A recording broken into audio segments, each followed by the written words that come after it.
अहो मंडळी, आज बनवले गुलाब. तर गुलाब कसे बनवले तर ते सांगते. बाजारात आणले 2 बटाटे, त्याची वरची साल काढली आणि त्याच्या स्लाइस पाडून घेतल्यानंतर 15 मिनिटं एका मिठाच्या पाण्यामध्ये ठेवून चिप्समधले पाणी पूर्णपणे निथळून घेतले.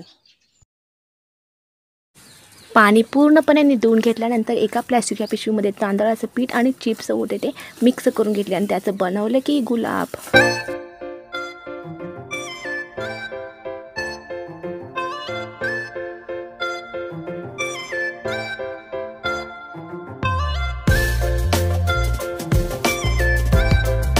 गुलाब पूर्ण बनवून झाल्यानंतर तेलामध्ये आपण फ्राय करून घेतले. 1 नाही, 2 नाही, 3 नाही, 4 गरम गरम तेलामध्ये फ्राय करून घेतले. दिसायला तर खूप कुरकुरीतच दिसत होते आणि खाताना पण खूप कुरकुरीतच लागणार. तर याच्यामध्ये आपण जे अटॅच केलेले काटे काढून घेतले आणि आपले तयार झाले गुलाब.